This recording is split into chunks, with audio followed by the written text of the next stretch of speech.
9:51. I've been awake for about 4 hours. I am doing my third round of doing my third round of dishes. Today is Wednesday, August 3rd, and I just thought I would tell you what's going on. It's been a very productive morning so far, which is exactly what I was hoping for, because yesterday I was really tired. And I was hoping, I went to bed last night early and I was hoping it would help, and it did, thank God. So I'm off to a great start. I've already made I just put brownies in the oven for Alyssa. Alyssa's like a very dear family friend of ours now. She cleans our house, but she's also like the girlfriend of one of the guys that does work for us around the house, and they've just become like family to us. So her birthday was Monday. She took it off. I'm very pro taking your birthday off. I don't think you should work on your birthday if you can avoid it. So she's coming today, and so I'm making her brownies that she really loves, and exactly how she likes them, and I'm excited. I also made jardinera. I made 3 of these. Made 3 of these this morning. This is like a garden veggie, sort of like a pickle. It's got the brine, but you add some other things to it. There's some avocado oil in this, and some other things that you wouldn't necessarily have in a traditional pickle. But this is for my birthday party on Saturday. So Friday's my actual birthday, and then Saturday we're having people over, for like a smaller kind of birthday party. We haven't had a birthday party for us in years, so I thought it'd be nice. Plus we're at the house, and you know what I mean. So I'm just kind of prepping for it. Yesterday I made sourdough French baguettes for the party. I've got those. I want to get everything that I'm making from scratch done, so I'm not like distracted while people are here. Got cheese and charcuterie ordered. I've got baked goods ordered. I have wine coming today. I have jardinera. I have baguette. Oh man, I feel like there's other stuff. I just can't recall what they are at the time. But yeah, so off to a good start today. Very, very busy, productive day. I'm happy about that though. That's what I tend to like in the morning. I tend to be my most productive in the morning with like stuff around the house. But yeah, when these brownies get out of the oven, I'm gonna have them, what do I have to do? There's so much stuff I have to get done today, tomorrow, Friday, all that kind of stuff. But there's so much to tell you. When these brownies get out of the oven, I want to show you some of the stuff I've just gotten. I just got a bunch of seeds. I need another coffee. But I bought a bunch of seeds, and I want to give you a tour of the property a little bit. I want to talk you through. I know I did this, 5 months ago, and some of it's changed kind of a lot. And definitely the priorities have changed a lot. So I want to give a bit of a rundown. This is gonna be a long video, just telling you now. But I want to give you a rundown of what's on deck. We have plans. I'm so excited. And then I want to kind of explain, it'll make sense if I do the seed haul in this video, because then you'll understand why some of this stuff was bought to the degree that it was, and kind of where it's going to go and that kind of stuff. So yeah. Anyway, I'm taking a content creation course on Masterclass so I can learn more. One of the main, I honestly would argue the main reason I don't vlog and film as much as I normally do is because it's so technically difficult for me, and I'm not somebody who enjoys the technical aspects of filming. I don't enjoy camera and lens and this, that, and the other thing. Here's what I want it to do. Can it just do that? And so I'm taking a class to help me kind of bridge that gap so that I can be better at this, because my logic is, if I'm going to do it, I want it to be content that I'm proud of. And it's this kind of chicken and the egg thing, right? So anyway, so I've started that process. We'll see how it goes. I've got a vision overall of the kind of the direction I want to take this channel in, my content in, all that kind of stuff. But more than anything, I just need to figure out how I, as the sole person behind this, they call it like a soul shooter, I'm the only one doing this, how to make that actually possible for me and not just make me want to like pull my hair out. The other thing is I asked Coco, our oldest, I asked her if she would help me. So she's 11 and she's getting really into YouTube and filming and editing and that kind of stuff. So there's like some stuff that I obviously don't necessarily need her help on, or a little above her age range.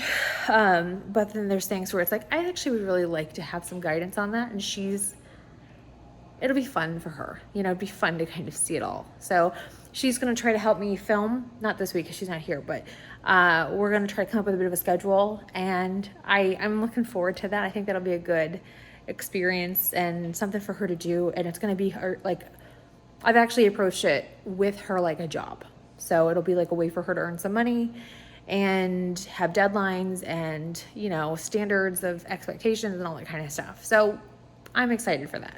But I figured for this, might as well get started, get back on the wagon, all that kind of things. I need more coffee. I need more coffee. All those kind of things.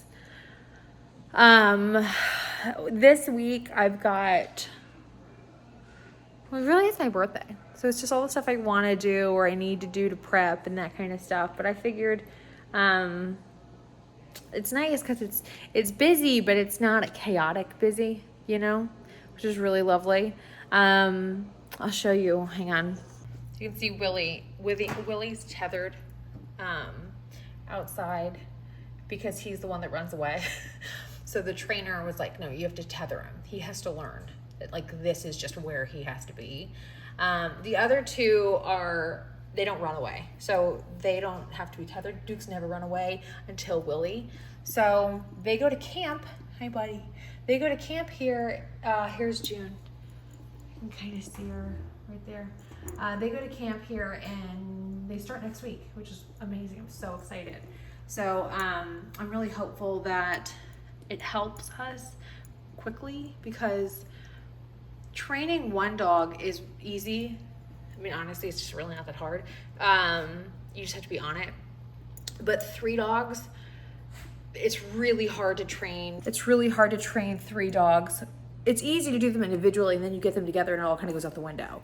And that was what we were having really, you know, it was like, why even bother? So we took them, all of our dogs have gone to individual like puppy training classes where it's just like a one-on-one kind of thing.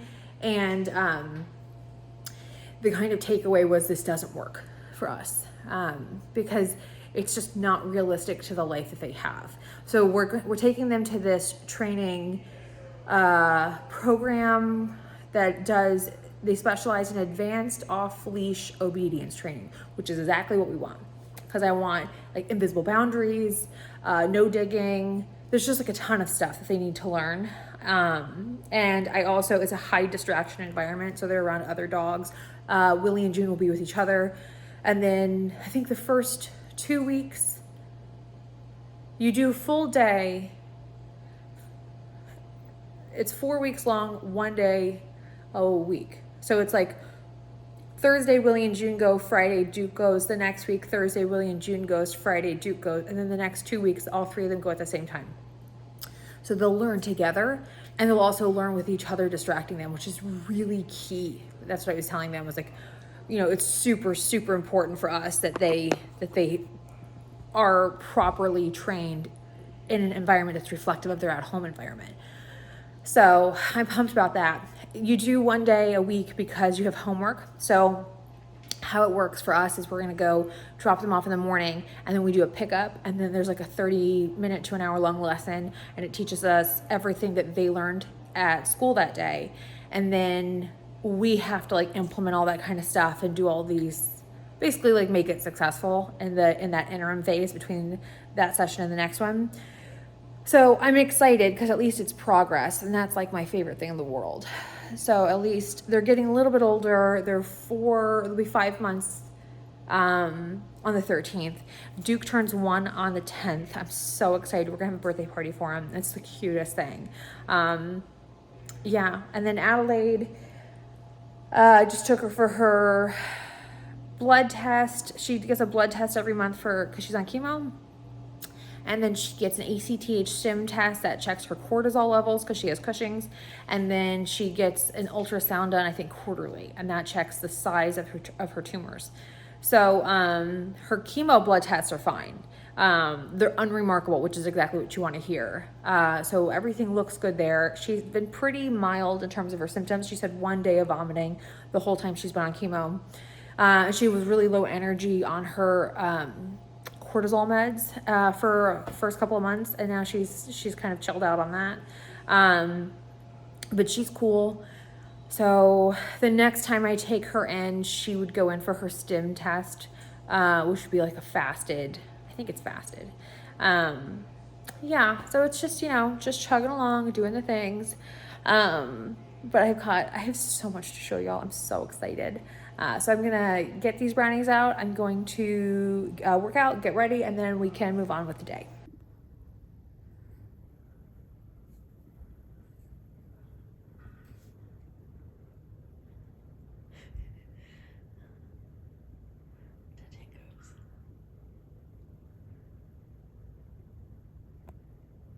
Hello. Okay, so I thought I would show you the outside.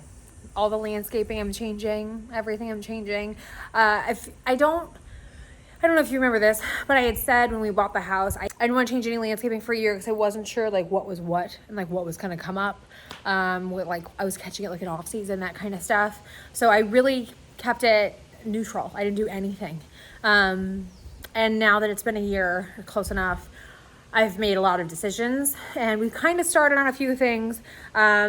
So I figured I'd give you a bit of a lay of the land, and then from there I'll show you all the seeds that I bought. Okay, so this is coming off just forgive all of this. With the puppies, it's just a constant shit show. So this is coming down the stairs in the outside, the backyard. This was the bridge.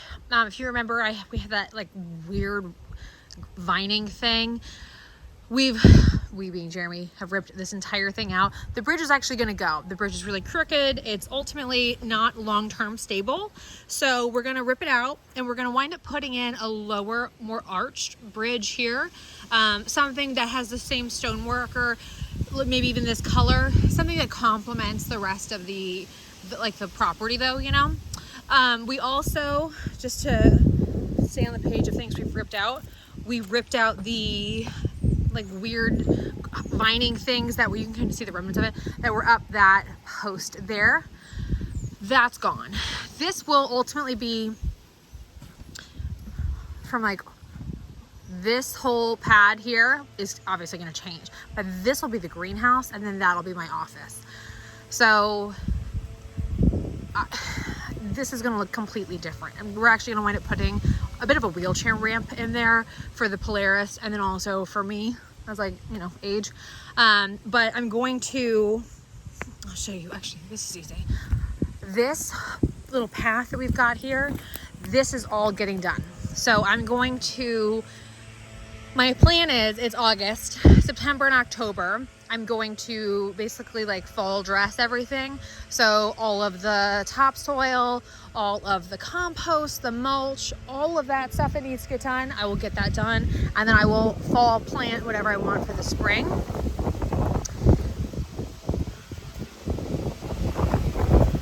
So essentially this will all look totally different. And then I don't know what, oh, they're out there blowing leaves. And then this will all look different. Something else while I'm out here that I'll show you that I really can't wait to do. So this view is really important to me because this is the walkway from the greenhouse to the garden. And this tree is really cool. So there's a lot of stuff that, because this tree provides so much shade, I really want to like embrace. The other thing to note is that I'm going to have planters put throughout here. So I've got a little bit of a, I should say a lot, freedom with container planting versus in-ground versus whatever. So while this entire garden is raised beds, this stuff I can just kind of make it more like wild and naturalized. And I really want to complement all of this, but I won't do that, like the kind of like surrounding landscaping. I'm not doing that until we've figured out what we're doing with the concrete. Something else that I'm mocking up is this landscaped area by the gardens. So this whole, like basically from, this is our rainwater. So from here to the bridge, all of that I'm redoing. This pathway from the bridge to the outdoor kitchen, I'm redoing. The whole landscaping underneath these crepe myrtles, I'm redoing. So the trees will stay, but none of this, there's nothing that came up of note. So it's all gonna go. And then I put bougainvillea in those planters and they've started to really establish and they're coming back, which is great. This I'm changing. I got a lot of lambs here. I don't dislike, let me show you. I don't dislike this part, this landscaped part. Oh, just a little brief tour.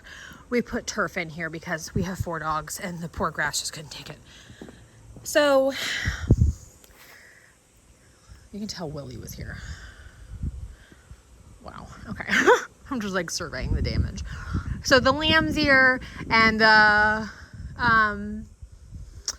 like everything else that's here, I'm kind of fine with this being what it is, just because of how much damage and destruction the dingoes as their puppies are doing. I don't want to put anything in that's super duper delicate. You get my drift? So this is, I mean, you can literally see Willie's tether like cutting through, you know? So I'm not saying it won't change in the future. It's just not going to change right now.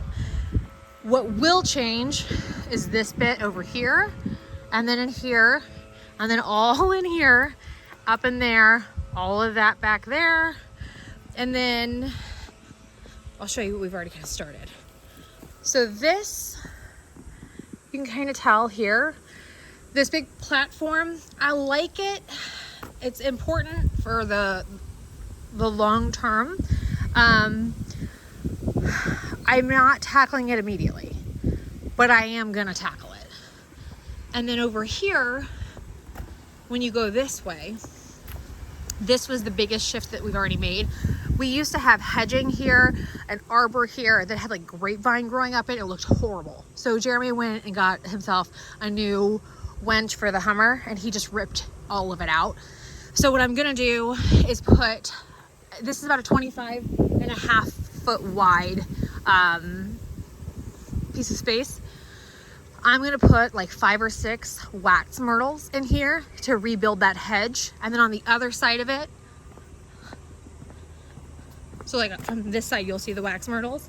And then from this side, I'll have hostas and I'll have a bunch of tulips. I'm gonna put tulips in here. So this whole bit is gonna get totally re-landscaped. And then I'm gonna put in a new arbor here that has a gate. And then also, I'm gonna have something climbing up it, like clematis or something. This, I'm not changing this landscape island for the time being because the deer. Over here, this is like our courtyard garden. This is what we call the courtyard garden. This is like the front. Our summer like courtyard garden, which is what this is stunning. This is the Pride of Barbados. It's just like literally taller than me. This yellow is taller than me. This is awesome. We have some really successful boxwoods that have like really held up super well. So I'm not changing any of that. But in the spring, early spring, late, like this doesn't take off until summer. This does not look like this until summer. So I have a ton of potential, like, cause this all gets cut back and dies back and it's like nuts. So I have purchased a slew of tulips and I'm just gonna like flood this whole bit. Cause I've got this really nice like entry bit that there's just a ton of potential. So I wanna change all of that. I feel like it does so well with summer. And you can tell, like, I still have this big patch that I think if I waited like 2 years, I think the Pride of Barbados could come in here and start to take over, which I don't really care. It totally could. But I have a ton of room for what I could do in the spring and it could really crush it. I put celosia in this and it's like the only thing that survived. The amount of times I put anything in this is crazy. Everything dies. Jeremy.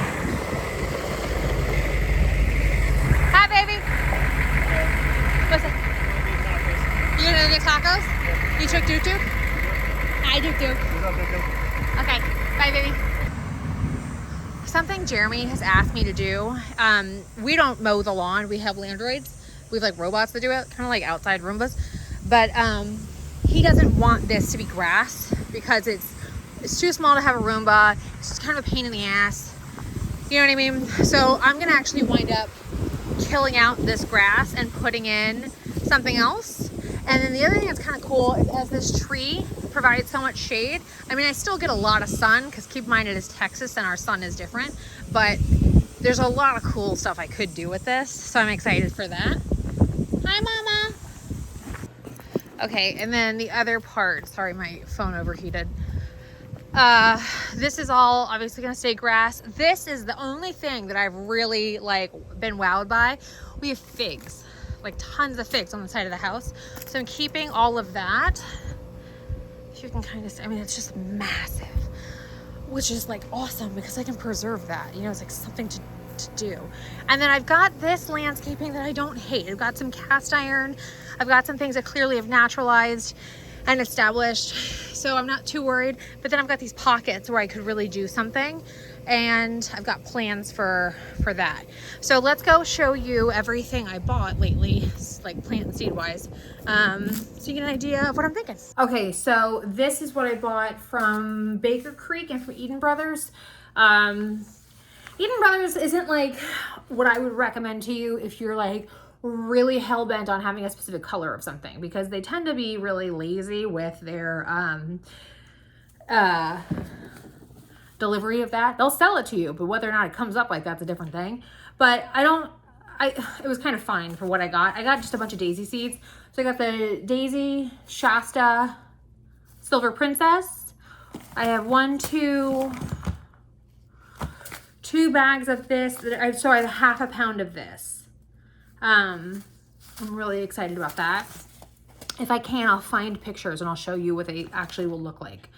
Daisy sheets, daisy seeds, Shasta, daisy paper, giant flowered mix, 1, 2, and 3 ounces of each. And then I had a 1/4 pound of the Shasta. So that's all daisies, and those are gonna go kind of throughout the landscaping, just like kind of wild, you know, little sweet things that I don't worry about the dogs. You'll notice I don't plant, and I have no plans on planting, especially in the backyard, anything that is toxic to dogs. So I don't have foxglove on the menu. I don't have a lupine or however you want to pronounce it on the menu. I don't have anything like that. I tend to avoid snapdragon. With Adelaide, it was fine, but with the 3 puppies, it's like very different. So I'd rather be safe than sorry. And if I did add them to the mix, I'd do it once the dogs are older and they've kind of proven to not be a risk factor on that front. So I have a giant order from Baker Creek that I placed a couple of weeks ago. So, I mean, like, we're talking huge. So essentially what I have here, oh, I'm so excited. I'm so happy to be buying seeds again, y'all. It's been a long year without a garden. Things that I definitely know I want, things that I miss, stuff like that. Yeah, I have, this is out of order, so just dump the bag. 3 of the dragon tongue beans. I've grown these before. I love these. These are so fun to grow and they're delicious. I might have more, honestly. 1, 2, 3 so far of the Fizzy Rose Picotee Cosmos. They look like that. One of my favorite things about Baker Creek is that this is their bags. Like, these are like the little packets. They actually show you what you bought. So helpful when you're like, wait, what is this? Yeah, if you're planting like in mass, that's really helpful. I have a metric ton of these. I think I have like 15 or 16 of these. The Agastache, the rose mint variety, looks like this. So this is gonna go in that landscape. That's why I was trying to show you as much as I could. On the side of the house, that's, remember we told with the grass that we're getting rid of? I'm gonna put that. So it just can be kind of wild, but like go, you know what I mean? 4, 5, 6, 7, so far 7. I'm pretty sure I bought like 15 or 16. Blahilda beans, I love these. I know there's more than this. I love these. These are my two favorites. Love. They're so fun to grow. I have the antique Leta Viola. I just think these are so pretty, and I really wanted edible flowers. I just think they're so cute, and I want things that'll play well, you know? And those are small, so they'll be a nice perimeter. More of that. Oh wait, here's two. So four more of these. Flamingo pink celosia. 1, 2, 3, 4, 5. Look like that because they're gorgeous. So exciting. 24 to 40 inches tall. So great. And that, I mean, I can do a ton of stuff with that. 1, 2 more of the rose mint. The lychee tomato, South American origin, large thorny plants to 5 feet. They bear large white flowers and sweet red cherry-sized fruit. Start them as you would a tomato. Be careful of thorns. Okay, cool. I do not remember them having thorns in the thing, but I don't really care. How pretty are these? The tiger Laida? I don't know. Violas. Oh, so cute. So exciting. I really want edible flowers. I think I'm going to ask for a freeze dryer for Christmas this year. So I'd like to be able to freeze dry a lot of that stuff, like in years to come. I have a lot of like context behind a lot of these things, but to save this video from being like 2 hours long, I'm just not going to get into it. Purple peony poppies. I've mentioned this before, but the youngest Hog is obsessed with purple. Still is, always has been. She's very consistent in that kind of stuff. So I always try to grow purple stuff for her. Oh my God, how beautiful is this? I'm going to have so much fun with these. This is like so fun for me. More Blahilda. Baby's breath. I really wanted to grow baby's breath. I just thought it'd be so nice to have. I don't have a lot of white flowers, and I also live in a very hot climate. So anything that just kind of freshens it up a little bit, it just kind of looks a little like it breathes more than it does, is nice. It's been oppressively hot, and it's been painfully dry this summer. We haven't had rain since May. For the record, it's August. It's horrible. I think it rained for like 10 minutes one day. It was awful.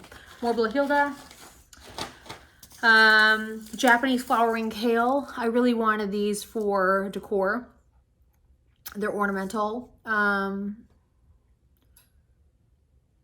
You can eat it, but I just thought it was pretty. You know, I thought it'd be really nice if I did like big arrangements, like big floral arrangements. It's nice having this house because I have space now. Like I have like big places to put big arrangements.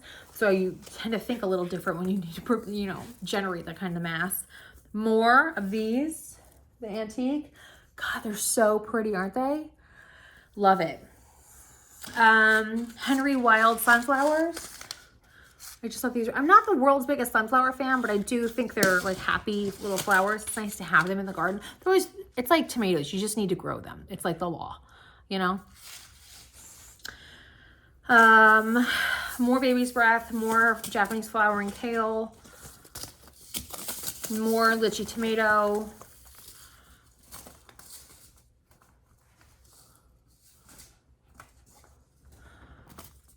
Oh, cherry caramel phlox. How pretty is that? How pretty is that, right? Oh my God. Oh, I'm so, you can tell there's like a color scheme in my head. I just also, look at these. Aren't these so cute? These are called Livingstone daisies. And they make a drought tolerant ground cover.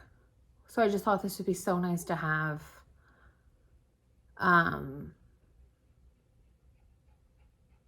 Because they just seem like they're meant for us. Like, listen to this. They prefer moist, well-drained soil and full sun or part shade. Do not overwater. They do not like humidity. Welcome to Texas. More tiger. Another lychee. Look at this. Wait till you get a load of this. Eternity Celosia. There might be more. Nope, that's a different one. How pretty is that, huh? I cannot wait. 2 to 2.5 foot tall. It'd be excellent for beds, borders, containers, and cut flowers. I will have all of that. Rainbow Plume Mix. I thought was so beautiful. So I got a bunch of those. Another cherry caramel. Another of the 2 more of the Livingstone. I don't ever buy one. I learned my lesson. Never ever. I mean, do you? But like personally, I'll never buy one because in case I love it and it's like hard to find it or whatever. Oh, it sucks. I also started gardening with Rona and it was like everything was just like crazy. Wine Leda Viola. If I'm mispronouncing that and you know the pronunciation, please don't hate me. I'm so sorry. I don't know. And I've got so much stuff on my agenda. One does not find the time to Google pronunciation that easily. Another Purple Poppy. Another Cherry Caramel. Another Flamingo Pink. Oh, my free seed is Thorburns Terracotta. Oh, I love that. Mainly just because I love terracotta. That's exciting. Another Rose Mint. Another Dragon Tongue. Balsam. Camellia Flowered Mix. Balsam. Pretty. Another Eternity Mix. 1, 2, 3, 4 of the Trumpets Mix Pansy. And, oh, I'm so excited. Oregano, Wild Star Oregano. Man, I really miss her. There's just stuff I miss. Henry Wild Sunflowers. 1, 2, 3, 4 more of these Tiger Violet. How many seeds are in here? 30, that's why. Another Flamingo Pink. Black Strawberry Tomatoes. Oh my God, it's all you had to say. I don't even care. It's all you had to say. Honestly. My favorite stuff. Balsam Camellia. More Pansy. Another Rose Mint. Another Purple Viola. Another Purple Viola. Another Henry Wild. Another of the Fizzy Rose. Another of this. I got a bok choy that I'm not going to grow because I don't like it, nor does my family. Another one of those. Another tomato. Moldavian Dragon Head Balm. How pretty is this? Minty lemony leaves and large purple flowers have long been used in herbal tea and attracts bees. That's why I bought that. Another one. Another one. Look how pretty this is. Incredible Swirl Coreopsis. How beautiful. They hum constantly with beneficial insects from small native bees to bumbles and butterflies. Blooms from late spring to fall. Perfect. 2. Another black strawberry, another black strawberry, another black, oh sorry, Japanese flowering kale, Black Hilda, Dragon Tongue, Purple Peony. So that's that from Baker Creek at Eden Brothers. I have another order coming in. Oh, I have two. I ordered like a ton. I'll show you when that happens because it's not coming till ended next month. But I ordered a bunch of tulips and hostas for fall planting for spring. I'm so excited. I was really bummed when nothing came up. It's one of those things where you kind of knew it was going to happen. But the house had been like landscape maintained, but nothing was like really like done out of passion, you know? So lots of room for me though. That's the way I'm looking at it. So I'm really excited about that. And then, yeah, and then I'll show you in the next video, or hopefully in the near future, I should say that. Jeremy I just asked him if he would show me for the video, if he would show the beds, and he deleted it because he's going to put in the chicken coop for perspective. And then our Polaris arrives tomorrow. We got a Polaris Ranger, like side by side. So that arrives tomorrow. So he's like, well, let's just do it then. That way you can actually like get some scale. And I was like, oh, okay. So that'll be in the next video too. So yeah, so that's what's going on. I hope you enjoyed the video. I'll see y'all very soon. Thanks for your patience and everything. And I appreciate your, you know, not giving up on me. Because it's, I mean, it's just kind of a pain in the ass. Especially when you've got as much like non-technical, like I don't do anything technical, so it's really hard. But I'm determined to learn because I really do enjoy showing y'all and just documenting. I find so much value in documenting this because when I'm looking up stuff, like so much of what I want to do, nobody does. And so I just feel like I can't be the only person, you know? So hopefully this is a value to you. And if not, you'll find another channel that you like more. So anyway, thanks for watching, y'all. I hope you have a great day and I'll see y'all very soon. Bye.